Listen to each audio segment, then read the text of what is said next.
So I want them to know that our prayers and support will never stop. Nuestros oraciones y nuestro apoyo para ustedes no se detengan. And for everyone who can hear my voice, these families are asking for privacy, and we need to honor that request. I've been disturbed by stories from our colleagues in county government that members of the media have been harassing these families.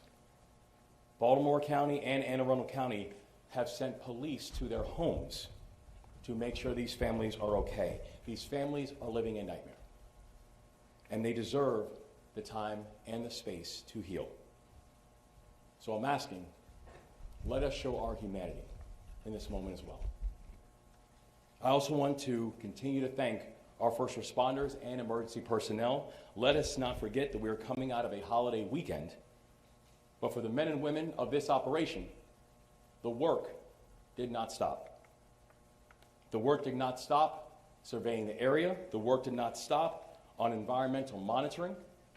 The work did not stop in developing better images of the wreckage so we can move forward in a safe and efficient way.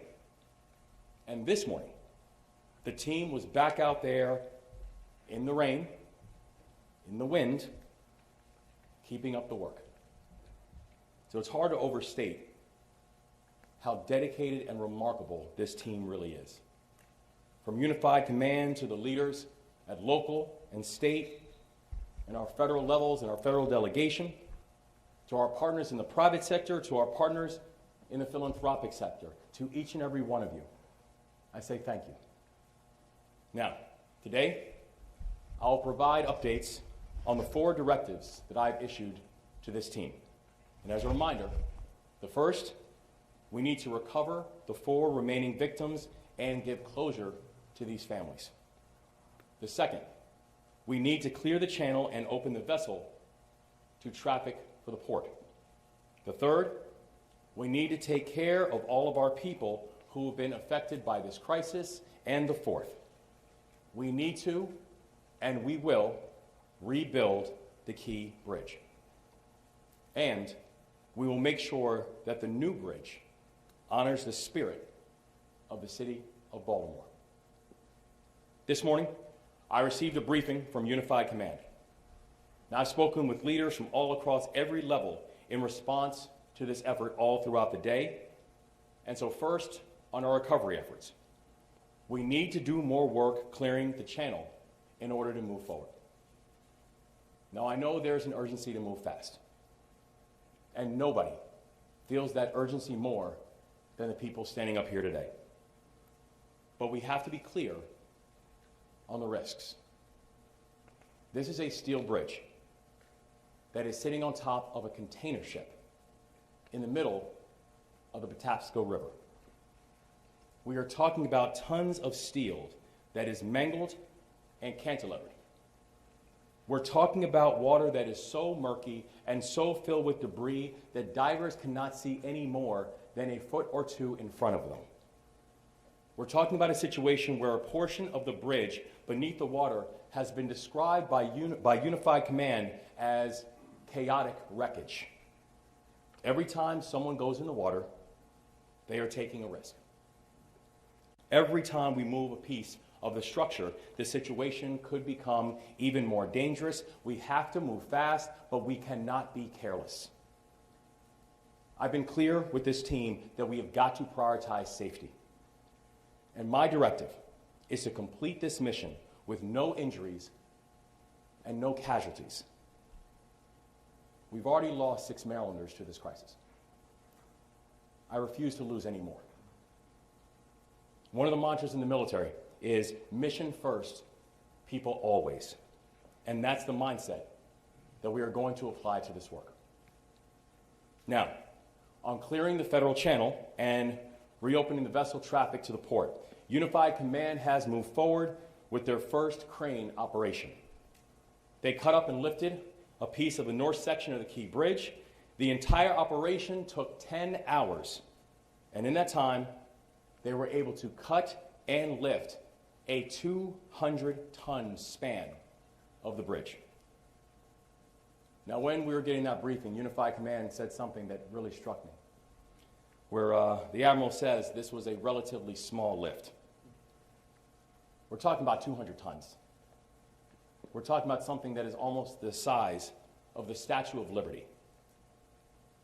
And what the Admiral said is right. It's a small piece of what we're talking about. The scale of this project, to be clear, it is enormous. And even the small lifts are huge. That's how we have to move forward.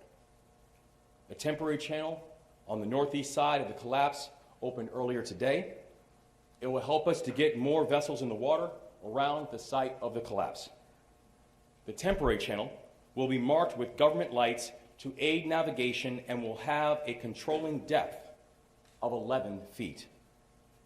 Now, we're also moving forward on creating a southwest channel for deeper draft vessels that will allow for a deeper draw.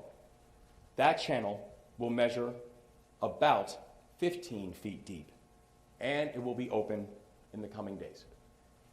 Unified Command has scheduled another lift for later today, pending conditions, specifically pending lightning. And they will be lifting an estimated 350-ton piece from the bridge. The work is moving. The mission continues.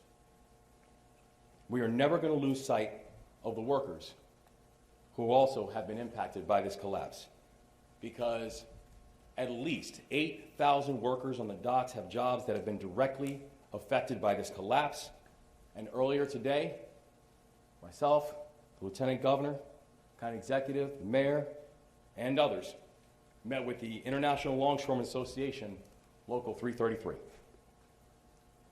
These are individuals who work hard, never complain, and always get the job done.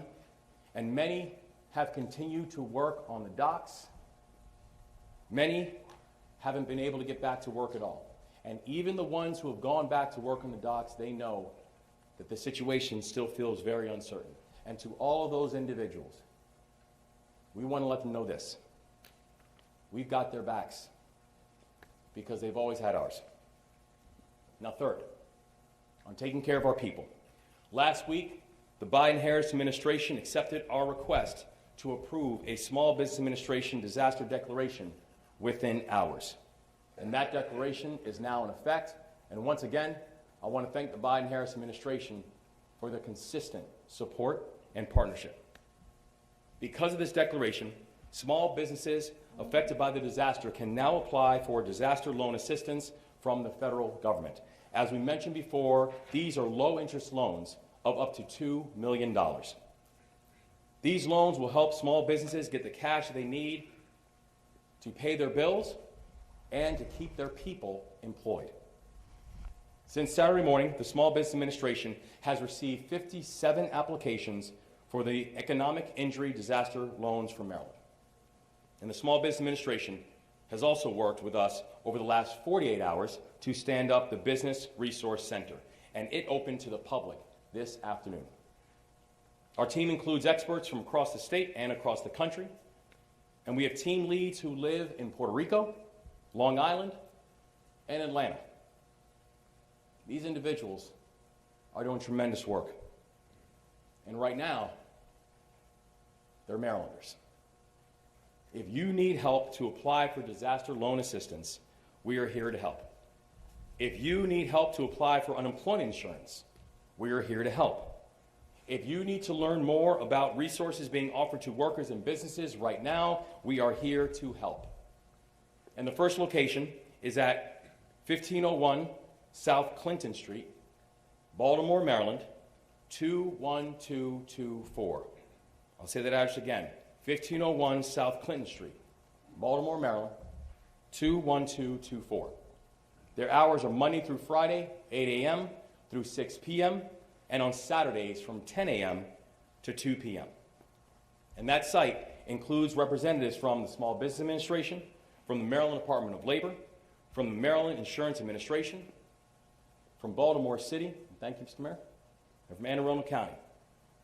If you need help, please show up. Walk in, and we will try to get you the support that you need and merit. We will soon be opening up a second location in Baltimore County. Thank you, County Executive. And I've deputized Lieutenant Governor Runa Miller to lead our efforts on economic and financial recovery.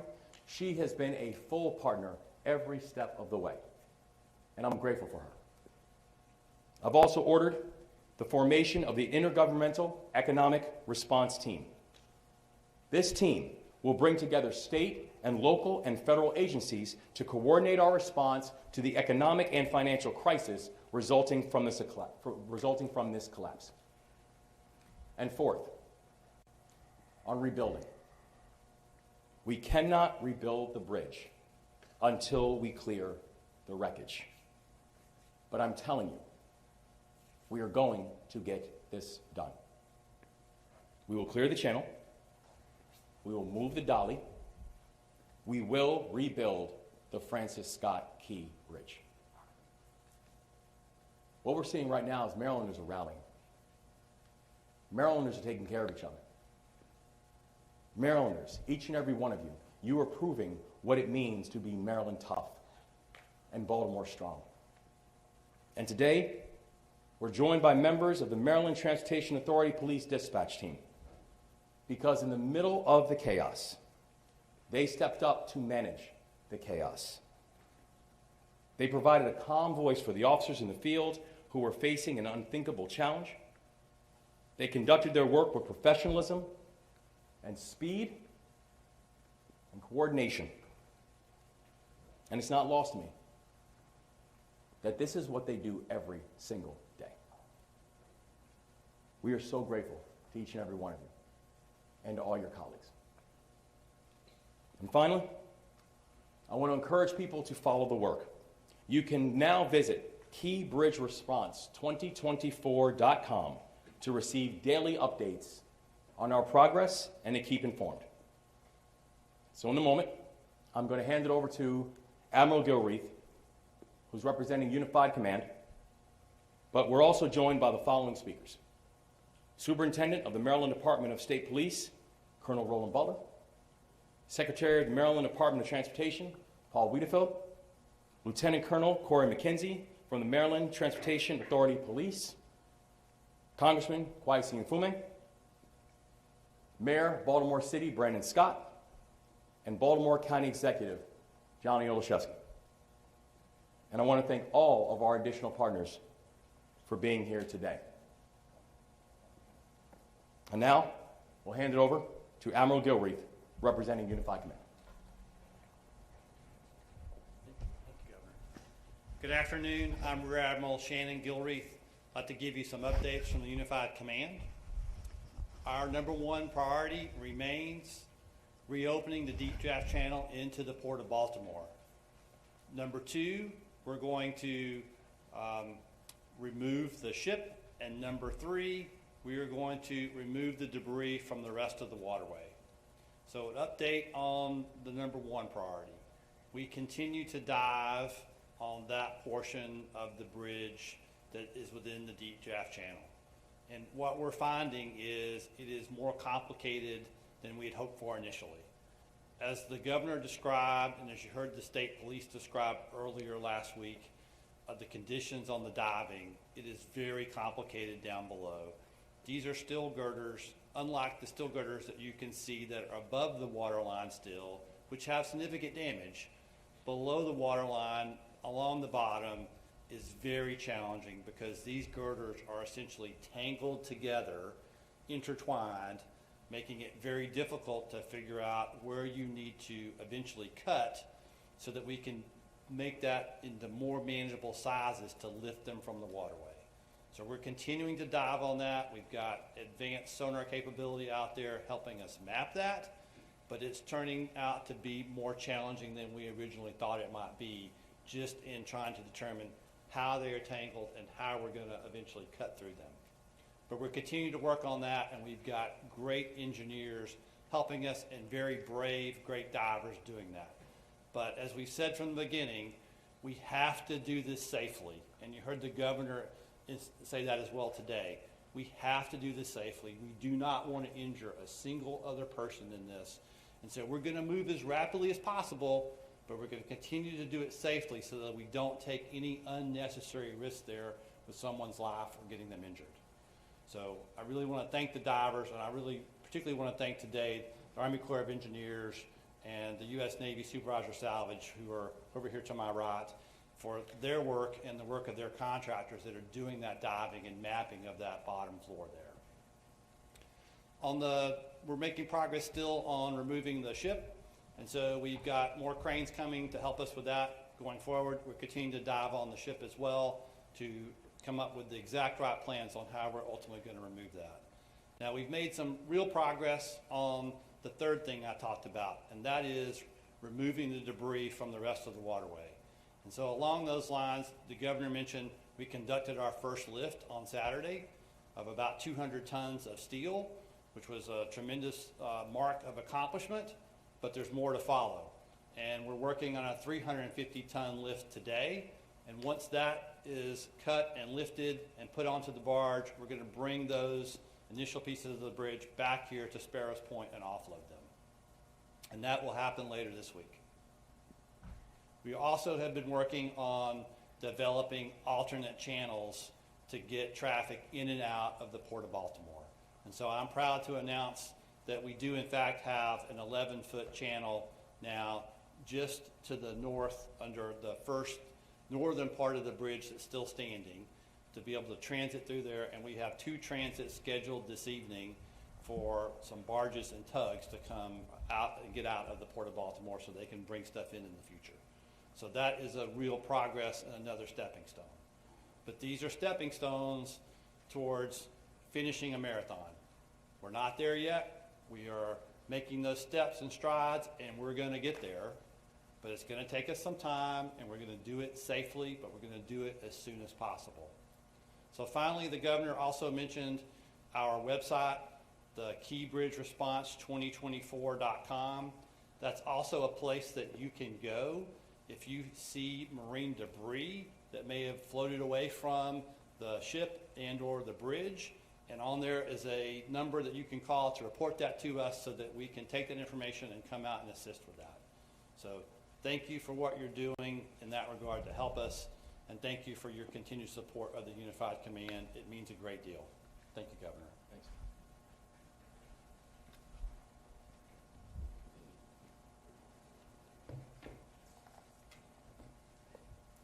Good afternoon. I'm Colonel Butler of the Maryland State Police.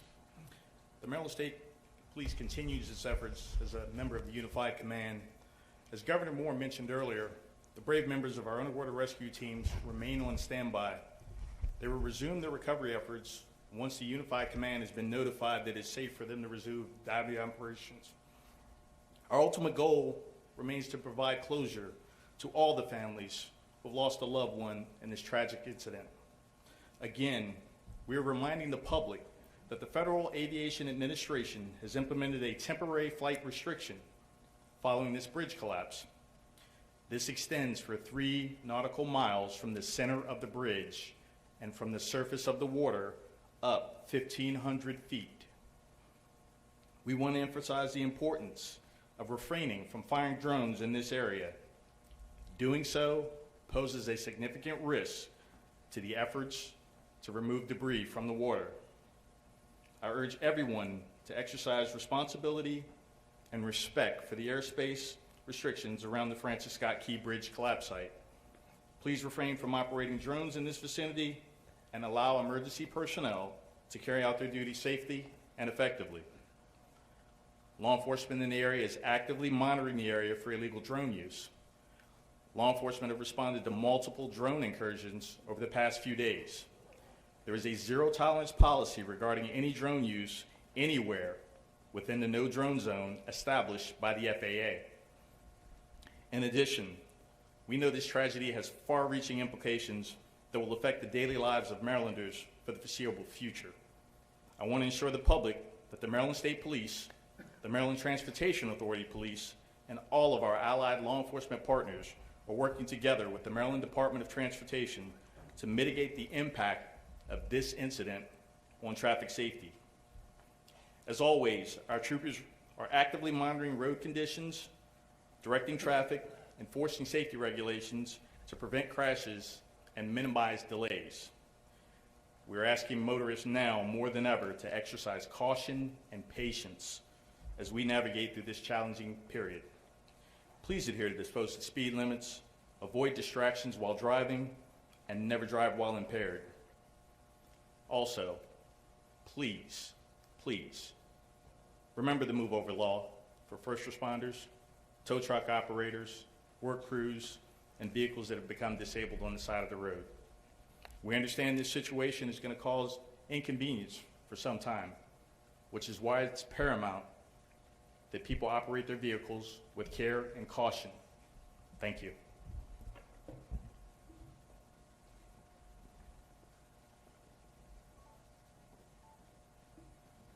Good afternoon. Paul Wiedefeld, Secretary of Maryland Department of Transportation. I want to echo Governor Moore's extreme thanks and appreciation for our first responders, including the Maryland Transportation Authority police officers who were first on the scene. As Secretary and as Chairman of the Maryland Transportation Authority's Board, I cannot stress enough how grateful I am for the life-saving actions of our Maryland Transportation Authority police officers and our dispatchers. Under Governor Moore's leadership, the Maryland Department of Transportation continues to work with our unified command to advance the governor's key directives. Obviously, one of our top priorities is to reopen the shipping channel. Tomorrow marks 1 week since the collapse, and the unified command has already removed several pieces of debris and is working to remove the second largest piece later today. These are significant steps forward. And just so you know, the rain does not impact the team's work. Obviously, lightning and strong winds would. I also want to stress, as has been by the Admiral, the tremendous effort it takes to do this. It's basically plan the work, engineer the work, implement the work, and then go back and do that all over again, as anything may have shifted during this very dangerous operation. Turning to the Port of Baltimore and its operations, it continues to be open in obviously in much limited fashion, but is open. We are assessing opportunities at the Port of Baltimore, the portions that we control, to improve maintenance and basically take advantage of the reduced work there to deliver maintenance projects that we had planned. Regarding returning cruises, which left Baltimore before the tragedy, yesterday was the first of 2 diverted ships that arrived in Norfolk, Virginia, and offloaded passengers. About 60 buses transported approximately 2,500 Carnival Cruise passengers back to the Maryland Cruise Terminal, where some left their vehicles. Everything ran very smoothly, thankfully. The same thing will happen with the 2,500 Royal Caribbean passengers who are scheduled to return from Norfolk Thursday. Turning to traffic coordination, another primary focus of the department. Tomorrow we expect heavy traffic in the Baltimore region during the morning and evening rush hours as students head back to class and commuters return to their routines. Wet weather is also expected through Wednesday, which will impact commuting times. I strongly recommend everyone to prepare for extra travel time. The department continues to evaluate shifting travel patterns so that we can make necessary adjustments as well. For example, the State Highway Administration has adjusted traffic signals on Maryland 2, Ritchie Highway, and Maryland 157, the Peninsula Expressway, to help alleviate traffic congestion, particularly local traffic congestion. Trucks carrying hazmat materials can no longer travel through the tunnels and must use I-695 West. So again, we're monitoring that very closely as well. And it's also important to keep in mind, we have a tremendous transit system in the Baltimore region. We have a bus system, local system, commuter bus system, light rail, metro subway, and MARC trains. So they are another option for commuters. And I would suggest that you visit our website for commuter benefits that we offer in terms of reduced fares, and also work with employers to promote commuting through transit. In terms of rebuilding the bridge, we continue to work with our federal partners in basically coming up with the innovative design that the governor mentioned, the engineering and the building methods, and we continue to work on that as well so that we can deliver this bridge as quickly and safely as possible. In closing, we work and honor the victims of this tragedy and their families. Please join us in honoring them by making safe choices on the road, as was just outlined by the superintendent. So with that, I'll turn it over to Lieutenant Colonel McKenzie from the Maryland Transportation Authority, please.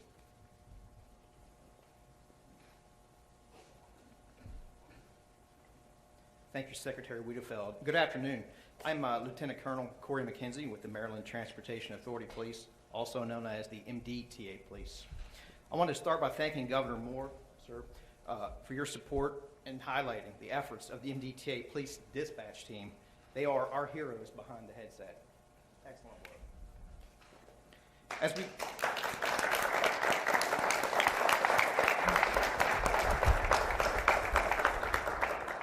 Certainly, as we learned more about the response last Tuesday morning by our officers, our dispatchers, and other first responders, I could not be more proud of their efforts. From MDTA police officers to include Corporal Herbert, Sergeant Pastoric, and Officer Kurtz, immediately stopping traffic on the Key Bridge, they saved so many lives. To MDTA police officers, Senior Officer Kinsey and Officer Boblitz, who had our Marine unit in the water at the Key Bridge in approximately 15 minutes, which allowed them to rescue a survivor who was clinging to debris and get him to immediate care. There are so many other MDTA police employees, sworn and civilian, deserving of recognition. And certainly we know that the MDTA police team had help from every local, state, and federal agency we could ask for, and we thank everybody for that support. The MDTA police and the Maryland Transportation Authority are part of the Unified Command team and will continue to support response effort through their finish. Our overall focus, though, remains at this time on doing our part to recover the 4 remaining victims of this tragedy. You just heard from Secretary Wiedefeld about expected traffic impacts. Our MDTA police team is deploying additional resources to meet the needs of increased traffic at other MDTA facilities and surrounding roadways, but we need your help. Trucks carrying hazmats and also oversized vehicles. There's various restrictions at both the Fort McHenry and Baltimore Harbor tunnels. Please be cognizant of those restrictions. Our commercial vehicle safety unit will have increased presence to enforce these restrictions. Your daily route to work or school may have changed, but traffic safety is our main priority. We thank drivers and the community for their patience and their support. The MDTA Police remains committed to providing safety, security, and service in partnership with the community to all persons who use and work on MDTA facilities and other vital transportation assets throughout the state of Maryland. Thank you for your support, and I'll turn it over now to Congressman Mfume. Thank you.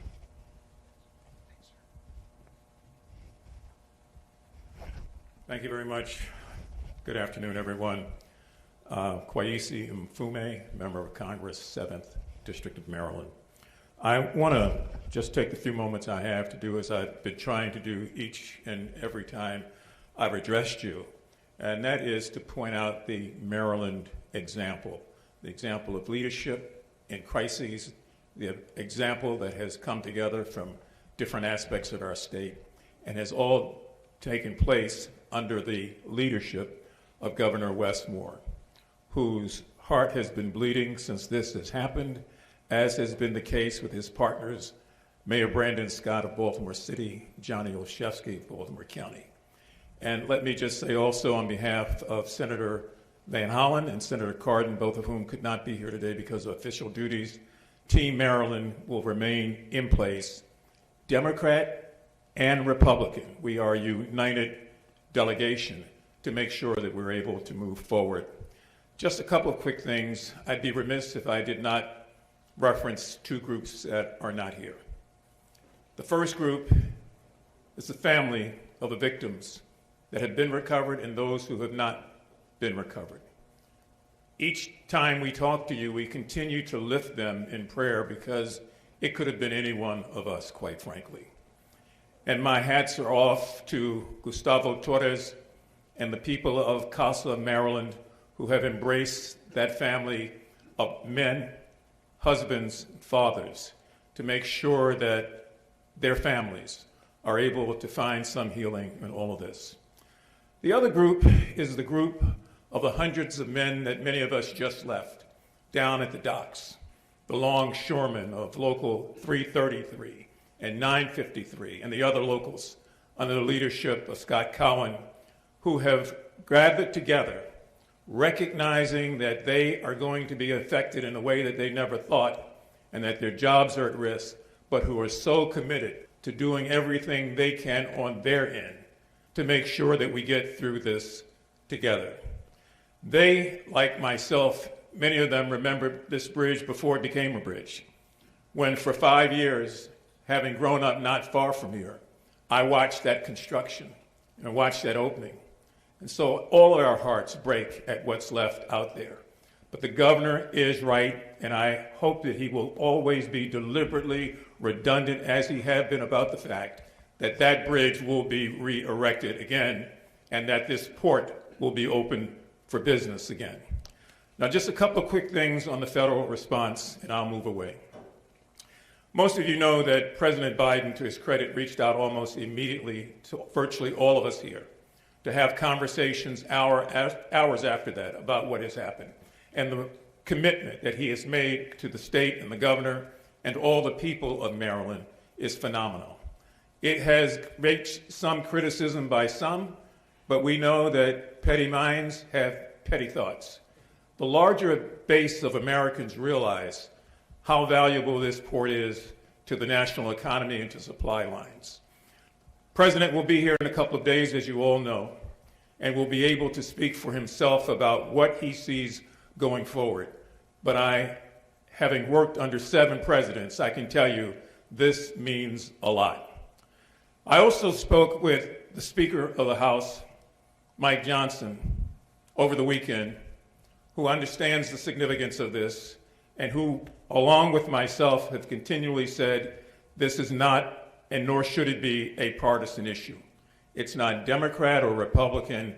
It's about finding a way to reinstitute the normalcy that was in place here before last Tuesday morning.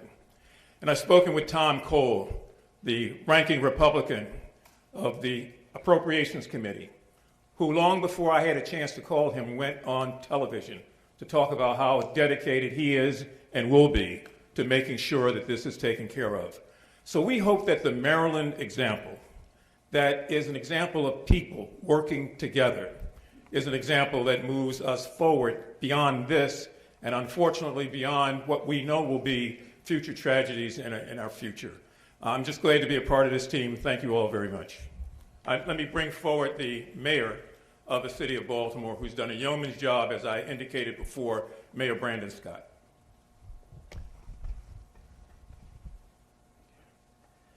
Good afternoon, everyone. Let me first start off by saying again that our hearts, thoughts, and prayers are with the families of those who we lost. And I want to drive home a point that my governor made earlier. Please give these families the space and time and everything they need to heal. They don't just need it, they deserve it. We should treat them just as we would want someone to treat our family if we were going through this situation. Today, as you know, we had the opportunity to talk to our workers at the port. Hard-working men and women whose work makes so many ports of each and every one of our lives more convenient and easier. These are great people from great Baltimore families who have a history of delivering for us. I feel a special responsibility to them and their families because it was that port that brought my family to Baltimore and provided the opportunities for me. And I know that there are so many others. We have to, and they heard it from us today, and they will hear it from us every single day, that even though, despite the situation in hand, they are in great spirits, but they are also understanding the magnitude of the situation. But they know we will be with them every day, every second, every hour to make sure that we support them in every way humanly possible as we work together through this tragedy. They will not be left out. No human will be left out. We will think about the complete human toll from those families that lost individuals to these workers, that over 8,000 who depend on this port. Every single first responder, we will be with them each and every day as we all collectively heal through this tragedy. And lastly, I want to say a big thank you to the Unified Command, Army Corps of Engineers, Navy SUPSAL, for their work that's already underway on clearing debris, but saying again that this will not be a quick task. You heard from the Admiral, and the most important thing that each and every one of us can understand is that we will do it quickly, but the right and safe way every single day until we get this channel back open.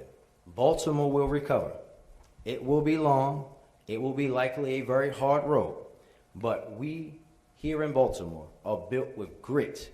Baltimore Old Bay flavored grit. And we're going to show the world what that truly means. Thank you, and I'll turn it over to County Executive Shesky.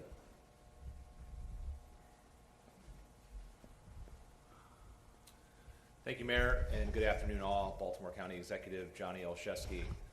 Some Easter reflections. Like the governor, like the mayor, had the opportunity to worship with my family in the home church this weekend. And two things struck me. First was the families who weren't able to worship together as a result of this tragedy. So I ask that you continue your prayers for them and heed the call of both the governor and Mayor Scott, that we give those families the space to heal, to grieve, to gather. Second is that as we were worshiping, as the governor indicated, the heroes, our first responders, Unified Command, were and still are working around the clock for our benefit. So we thank them for their incredible service. We had the chance to meet with our port workers today, and in a reminder of just how interconnected we are, just of the many conversations we had, one was with a former high school classmate, one was with a cousin. So we all feel this in very real and personal ways, and our resolve and commitment to supporting them is determined and focused and unwavering. Closer to home, in Baltimore County, as the governor said, we have soft opened our Dundalk location. We thank the Small Business Administration for providing resources to the Dundalk location, as well as unemployment support. We will make sure that this facility remains open as long as is needed for our families. Lastly, we continue to work with, and we thank the governor, his legislative team, Speaker of the House, Adrian Jones, Senate President Bill Ferguson, and our respective delegations to provide the governor all the support he needs following the conclusion of session to support us. Closer to home, Mayor Scott and I continue to coordinate on what our local response should be, and we'll be working with members of my council, including Councilman Julian Jones, who is here with us today, Chair of the Council Izzy Patoka, and local Councilman Todd Crandall, to ensure that we provide whatever local resources are necessary. It's what we do in local government. City, county, it's all Baltimore, but it's what we do in local government. We fill the gaps, and we'll be here for you. Fortunately, we are a year-round legislature, so we can take whatever action is necessary in the days and weeks ahead. Again, Governor, I'm going to thank you for your leadership, everyone at Unified Command, our first responders, and my partners in government. Thank you. All right, we're going to take questions. We'll start with the AFRA. Thank you. Megan Sales with the AFRA News here. Can you share any updates regarding the condition of the Dolly crew members? Are there any plans or timeline for assisting the crew and getting them home? Yes, thank you. So the team, both from Unified Command and also NTSB, has been in close communication with the team from the Dolly. Fortunately, the part of the ship that was most deeply impacted by the wreckage is not the part of the ship where either their living quarters or the kitchen and the cooking conditions are in, nor the fuel. So they're still able to move and maneuver in that area. The team has been in close touch and contact with them, and will continue to be so going forward. Hi, for the debris that's being taken to Trade Point Atlantic, how will that be disposed of, and which agency will be responsible for doing that? So thank you. And I can.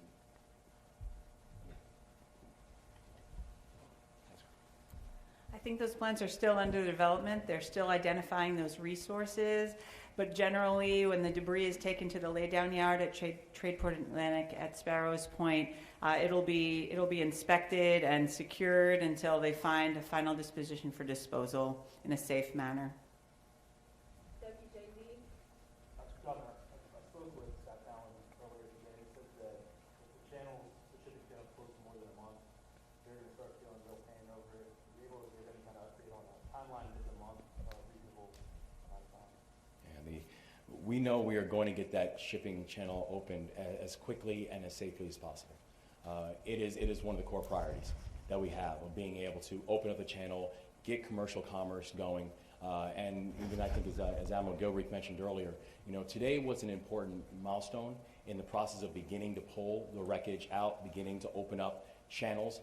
We know we still have more work to do. We know we still have more work to do to get the channels open, particularly the channels that can take that will take the larger ships and require the deeper draw. But we are going to move as quickly and as safely as the conditions continue to operate. WDA? Governor, what does it look like now that you've had a chance to sort of assess the ship situation, getting it out of there?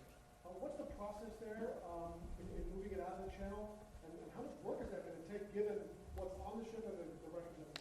It's a tremendous amount of work.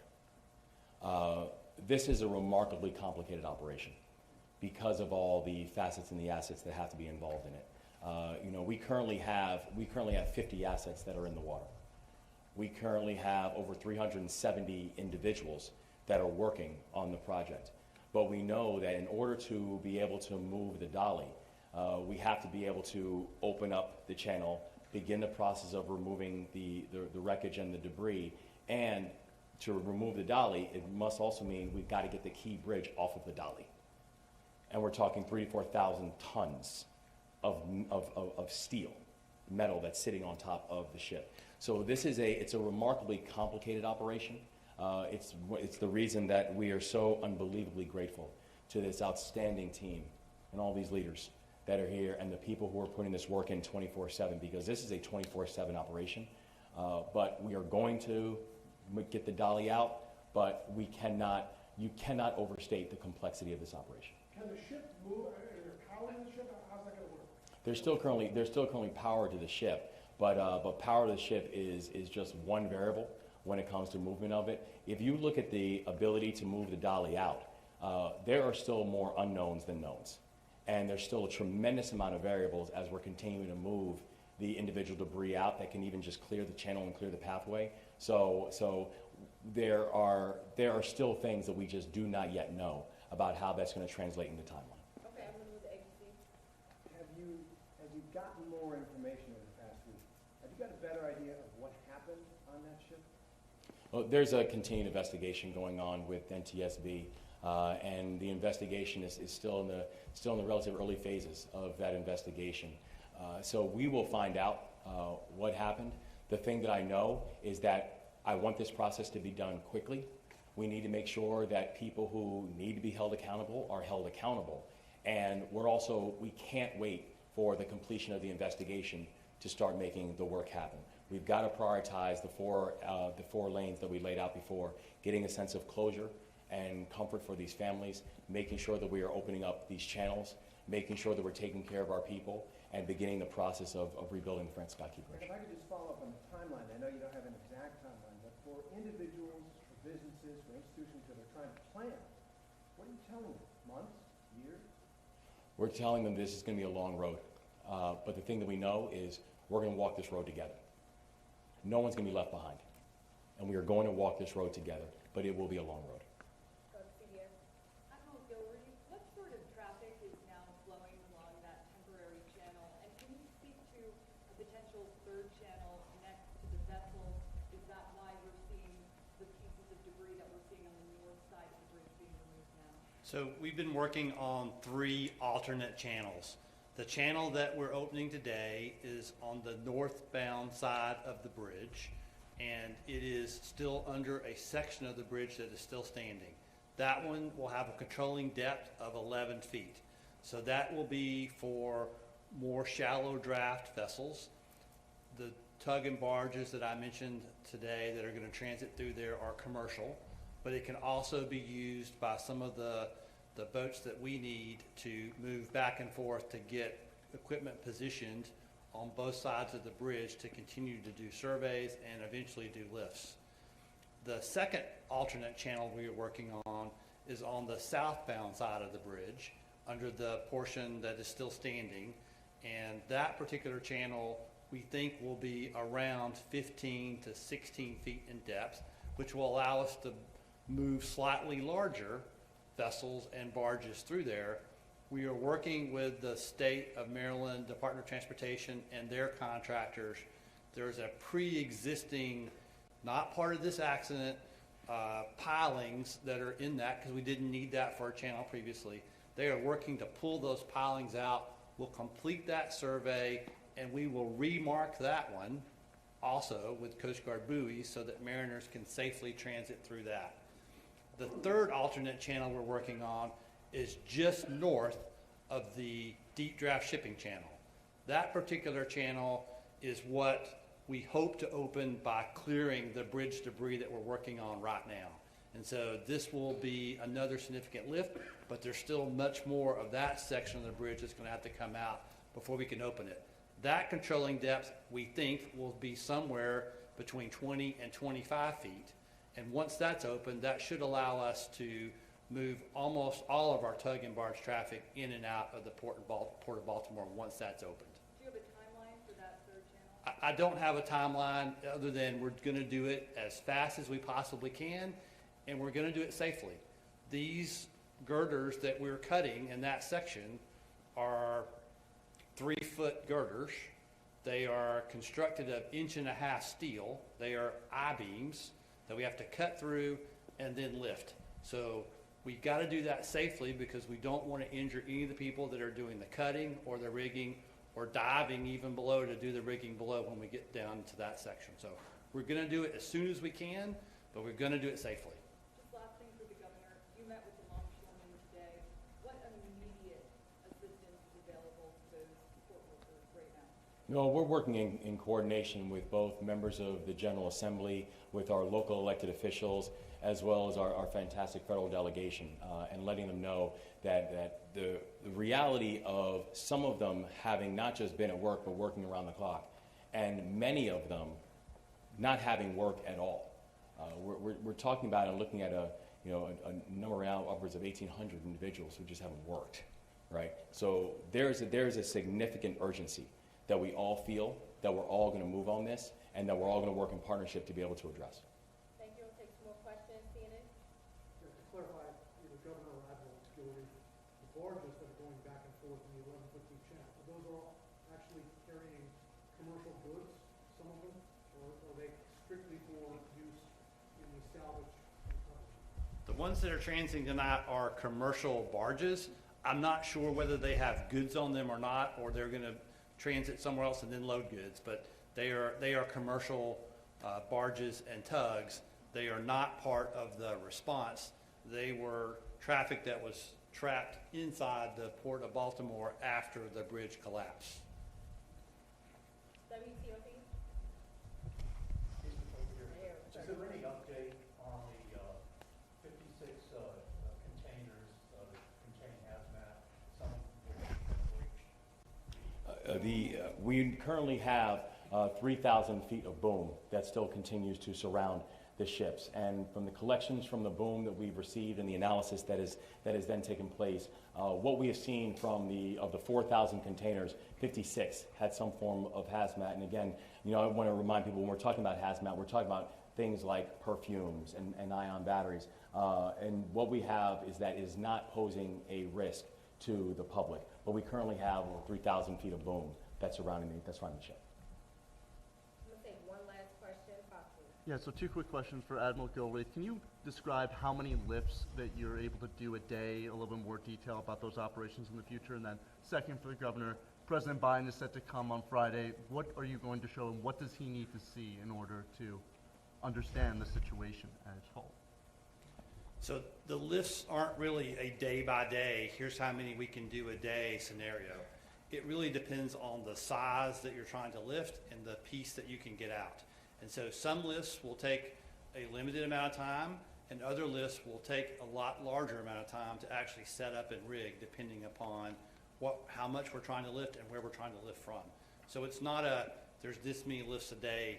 It is a cut sections, lift those sections, put them on a barge, move to the next section, cut those sections, lift those.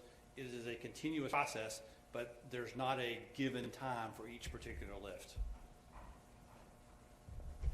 And I'd say the Biden administration has been in touch with us and has been walking with us every step of the way. You know, our phones first started ringing in the middle of the night from the Biden members of the Biden administration. I think each and every one of us were on the phone with the president literally from the first day and throughout. So I think we're thankful that the president is coming to visit, and I think Congressman Mfume, I think he said it so well. You cannot overstate how important it is that the president of the United States is coming to visit. And the thing that I know that he's going to see is he's going to see the unprecedented level of damage that this has caused. He's going to see the fact that we have a ship that is almost the size of the Eiffel Tower, that weighs about as much as the Washington Monument, that's sitting in the middle of the Patapsco River. He's going to see a bridge that has been in existence since I was alive. I don't know what that skyline looks like without that key bridge. And he's going to come and he's going to see it sitting on top of a ship. He's going to see the level of complexity. And we're thankful that the presidents, that the Biden-Harris administration have moved so swiftly and have been such good partners inside this work. And we're grateful to have his visit this week. Thank you all so much. That concludes the press conference. Thank you.